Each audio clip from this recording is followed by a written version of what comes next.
Bueno, y para hablar de familias disfuncionales, hoy en directo nos acompañan Javier Borges, psicólogo clínico, tiene magíster en terapia familiar. También es el subdirector y terapeuta en Fundanita, centro psicológico que busca la funcionalidad de las familias, parejas e individuos. En nuestra mesa también nos acompaña Edgar León Lozano, él es psicólogo clínico de la Universidad Konrad Lorenz. Ustedes, muchas gracias por acompañarnos en este momento para hablar de las familias disfuncionales. Gracias, José Fernando. José Fernando, encantado de acompañarte nuevamente. Bueno, pues los invitamos a conocer el contexto sobre este tema.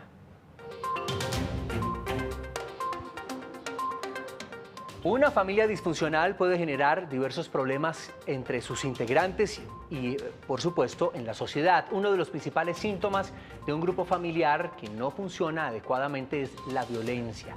De acuerdo con Medicina Legal, durante el 2018 en Colombia se presentaron, ojo, 77.450 casos, 57 casos de violencia familiar, de los cuales más de 49.000 fueron ataques contra la pareja. En Bogotá, entre enero y diciembre del año anterior, ocurrieron 29.152 casos, siendo las agresiones a la pareja y a los niños los más frecuentes. Hoy hablaremos de cómo evitar que una familia se convierta en disfuncional y cómo además normalizar una que ya lo es.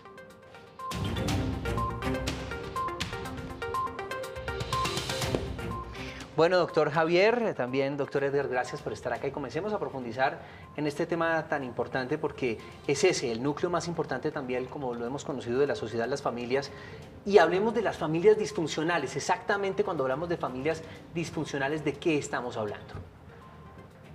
Doctor. Una familia funcional. Primero que todo, la familia es el núcleo que llamamos básico de la sociedad.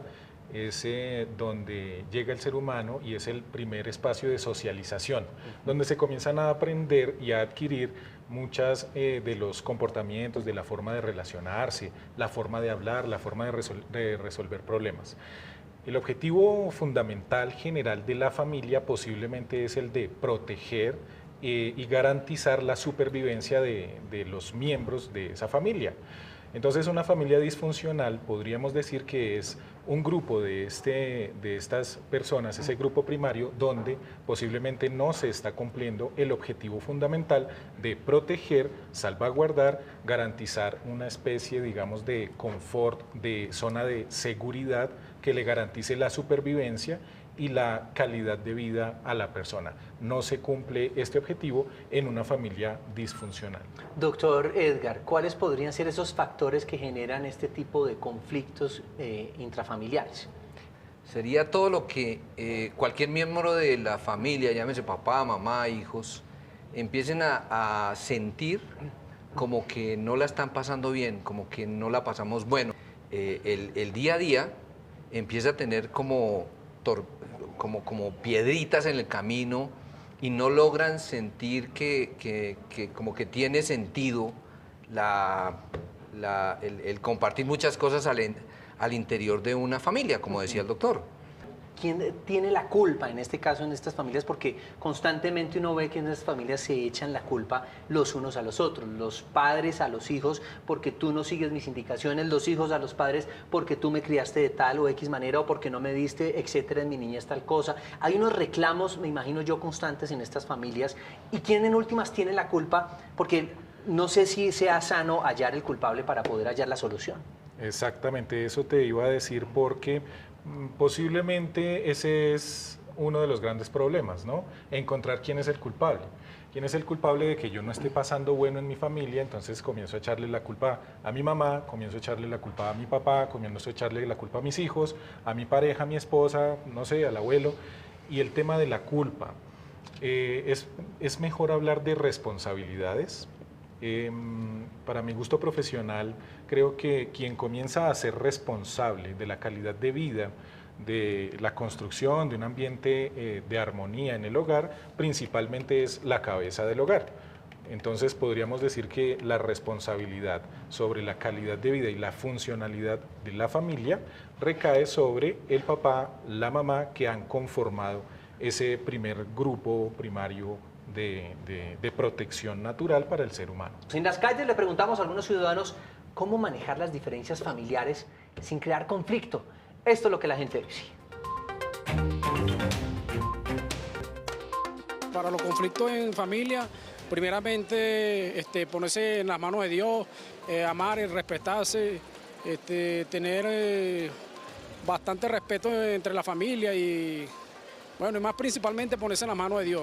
La manera es principalmente escuchar la opinión del otro, manteniendo el respeto y también poder ser escuchados, ¿sí? Y mantener el diálogo. Con el diálogo se pueden lograr solucionar este tipo de inconvenientes. Pues siempre dialogando, hablando con la pareja o la familia, con la persona que tenga el problema. Bueno, pues para solucionar el conflicto en la familia lo primero que debe haber es el diálogo, respeto y mucha sinceridad cuando se habla. Bueno, importantísimo algo que nos dice una de las televidentes y es el diálogo.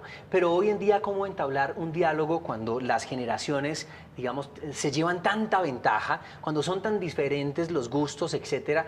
Algunos recomiendan ser amigos de sus hijos, pero otros dicen, no, es que no te puede ver como un amigo, te tiene que ver como un guía, como alguien que tiene autoridad sobre ti para poderte guiar. Exactamente qué hacer, por ejemplo, ya que tú dices que son los padres los responsables inicialmente de este tema de un ambiente sano, de un ambiente armónico, ¿qué pueden hacer en sus hogares?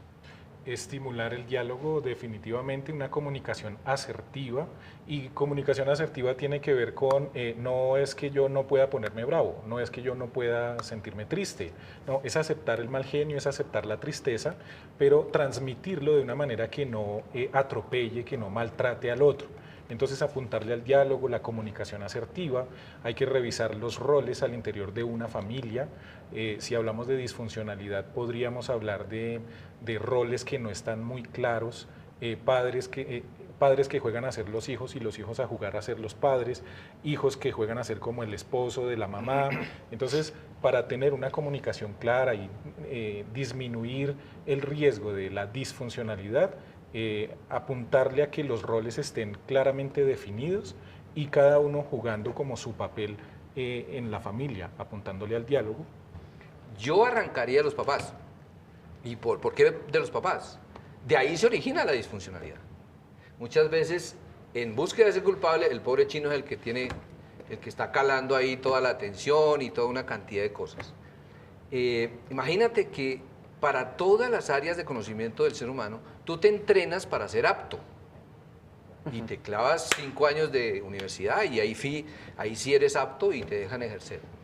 Pero yo me pregunto, y le pregunto a mis pacientes, los papás, que me muestren el primer diploma donde dice, soy apto para ser papá. Y no hay en ningún lado. Y entonces, ¿cómo hicieron ustedes para ser papás? Pues empíricamente, aplicando la ley básica del aprendizaje, y es ensayo y error, ensayo y error. Hijos menores, entonces, ¿de quién sería la cabeza y de quién sería el buen funcionamiento familiar en este caso? Julián, muchísimas gracias. Buena pregunta. ¿Qué podemos contestarle, Javier? Sí, eso hace referencia a lo que estaba mencionando hace un rato, y es la definición de los roles. Por ejemplo, en una familia extensa, como lo plantea el televidente, donde viven los abuelos, viven un papá, una mamá y el hijo o la hija, para el hijo es posible que haya dificultad para definir quién es la autoridad de la casa. Son los abuelos, o es mi mamá o mi papá, porque para mi papá y mi mamá, los abuelos son la figura de autoridad. Entonces es ahí donde hay que aclarar muy bien cuáles son los roles y que cada uno cumpla su función. La función de un papá o de una mamá es sacar adelante a su hijo. Posiblemente no es la función de los abuelos. Perfecto. Entonces estamos hablando de disfuncionalidad cuando ese papá o esa mamá no está cumpliendo su función. Entendido. Andrea Cambela también nos llama. ¿Desde dónde? ¿Me recuerdan, por favor? Desde Bogotá, Andrea. Sí, la escuchamos. Su pregunta o opinión. Mira, lo que pasa es que, pues, desafortunadamente, la mayoría de los colombianos nos podemos ver identificados en muchas situaciones de una familia disfuncional. En mi caso, he visto muchas situaciones parecidas a lo que están hablando referente al tema, y realmente yo he visto que la culpa sí es la mayoría de los papás, y nosotros qué debemos hacer frente a estas situaciones. porque pues yo tengo 2 hijos y pues uno no sabe cómo enfrentar estas situaciones, ya que uno es el culpable de esto. Muchas gracias, Andrea. ¿Qué podemos contestarle, Andrea?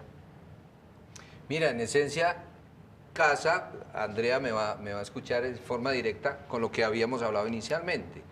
La primera tendencia es ubicar culpa, fíjate, se habla del tema y lo primero que uno tiende es a el culpable o es alguien afuera o soy yo.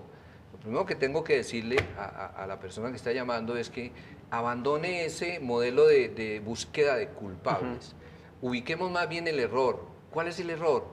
Algo que no está funcionando entre 2 personas. Además, porque seguramente la culpa no es ni siquiera del padre, sino de sus abuelos, de sus ancestros. Eso es una culpa o una disfuncionalidad que viene generación tras generación.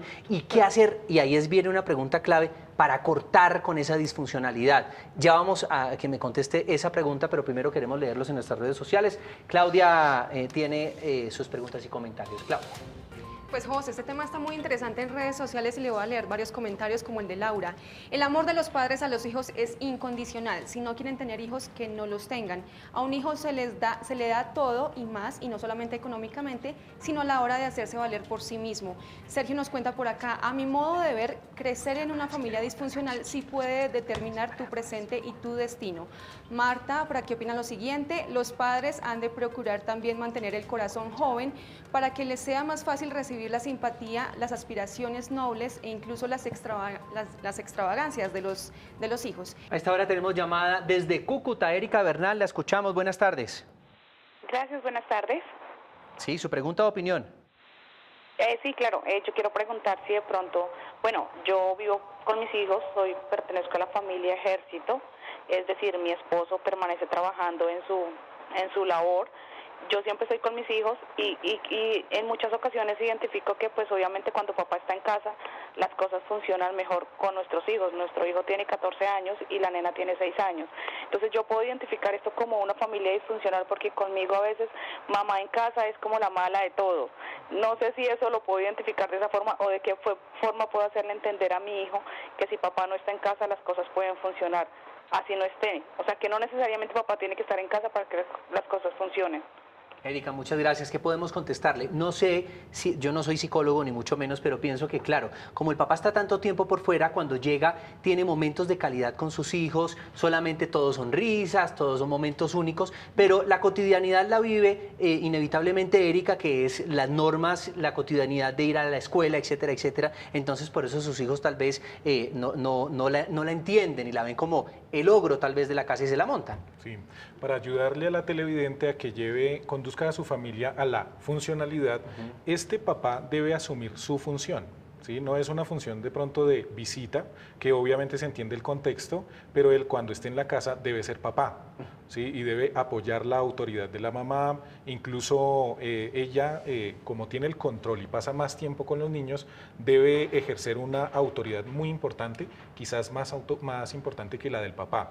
Entonces este papá debe apoyar mucho a la autoridad de esta mamá y enseñarles e inculcarles a estos niños el respeto sagrado por esta mamá. Claudia, usted tiene más preguntas. José, esa pregunta es súper interesante, dice Alejandra, ¿es importante la oración en familia? La espiritualidad. Por supuesto que sí. Somos una cultura, vuelve y juega, católica, de alguna manera espiritual, independientemente de la creencia religiosa como tal, me refiero a la espiritualidad. De alguna manera hay muchos fenómenos que todavía no nos explicamos a nivel de ciencia y ahí es donde entra la espiritualidad. Hemos visto a lo largo de muchos años de pacientes que en muchos casos la espiritualidad y el acercamiento interno nos lleva y nos ayuda. Desde el ángulo científico es una especie de terapia interna. ¿El punto cuál es? La respuesta es sí, en la medida que haya una creencia religiosa y haya unos, vamos a decir, unos hábitos sanos de reflexión, y eso lo da la creencia religiosa, pues bienvenida. Si funciona, fantástico. Todo lo que aporta está bienvenido. Claudia. José Margarita nos cuenta, tengo una hija que hizo lo mismo que yo, huir de la casa. Yo también repetí patrones, mis padres ya murieron, he estado en terapia por depresión. ¿Qué puedo hacer para mejorar la relación con mi hija? Bien, hay que Para ir en contra de la disfuncionalidad del tema de hoy, hay que ayudarle a la familia a identificar esas pautas transgeneracionales, lo que decíamos que se va heredando, y ese modelo, identificarlo, y el identificarlo ya me puede a mí ayudar a saber dónde de pronto está el error, para cambiar muchas veces el chip, favorecer la comunicación y establecer nuevas pautas diferentes a las que inculcaron en mí, cambiar ese chip de programación que yo traigo. Y de hecho ese chip de programación es una crianza disfuncional. ¿Cómo identifico que yo estoy criando a mis hijos para que a futuro esa familia no sea viable, sea disfuncional? Cuando yo no me siento satisfecho, contento, feliz, alegre de compartir en familia muchas cosas, porque simplemente hay algo que se rompe. Muchas de esas familias están viviendo dentro de su normalidad, entonces, y además se acostumbran a ese trato, entonces, les parece normal y seguramente lo que estamos diciendo son patrones que van a repetir. Entonces, ahí es donde yo quiero que ustedes nos puedan regalar herramientas para que esas familias reconozcan en lo que están y además hagan algunos ejercicios, para ya terminar, porque además ya se nos acabó el tiempo, algunos ejercicios en su casa de prácticos de qué pueden hacer entonces para fomentar el diálogo, para huir de esa disfuncionalidad y para comenzar una nueva vida en familia. Sí, hablar, tener espacios de reunión familiar, no callar, porque si uno calla va acumulando hasta que explota como la bomba. Uno de los principales indicadores de la disfuncionalidad posiblemente son el comportamiento de los jóvenes, de los niños, las niñas, los adolescentes en los colegios. Cuando algo está pasando con ellos, el problema la mayoría de las veces no son ellos, sino la familia. Entonces, estar atento a estos indicadores en el comportamiento de los niños. Hablar, identificar esas pautas que van de generación en generación y estimular el buen vivir, el estar bien. Edgar, recomendaciones finales para estas familias y que puedan superar esta disfuncionalidad. José Fernando, yo insisto en los papás. Si los papás están bien educados, los chinos están divinamente. ¿Eso qué quiere decir? Papás, tips. ¿Qué tal si nos bajamos del segundo piso al primer piso de vez en cuando? Es decir, el hecho de que yo tenga autoridad y sea papá no me hace a mí superior en un supuesto organigrama, que uno se lo inventa. ¿Qué tal si el chino está por allá incomunicado jugando un juego y yo me le meto al juego? Yo tengo que meterme en el mundo del chino. Si yo no me le meto en el mundo del chino, ¿cómo voy a entenderlo? Eso es lo primero. Sí, empatía. Y por último, ya se nos acabó. Un tip muy rápido, hoy es el Día del Psicólogo, los invitamos a consultar con psicología para que tengan funcionalidad. Sí, es que muchas veces y está estigmatizado en la consulta con el psicólogo, con el psiquiatra, porque dicen estamos locos, no, necesitamos ayuda. En Argentina, por ejemplo, la gente va al psicólogo como a un médico general constantemente, cada año se hace un chequeo y es importante poderlo hacer en nuestro país, ya que el tema de salud mental pues es un tema preocupante. Se nos acabó el tiempo, mil gracias a ustedes por acompañarnos, ya saben que estamos acompañándolos, valga la redundancia, de lunes a viernes con temas de todo su interés, 5:30 de la tarde. Si quiere que conversemos sobre un tema en particular, usted tiene el poder, puede escribirme en Twitter o Instagram, @josefdopatino, o al correo electrónico en directo @canalcapital.gov.co. Si se perdió nuestra edición de hoy, es muy fácil revivirla. Simplemente ingrese ya mismo al Facebook del Canal Capital y ahí nos encuentra. Que tengan una feliz tarde. Chao.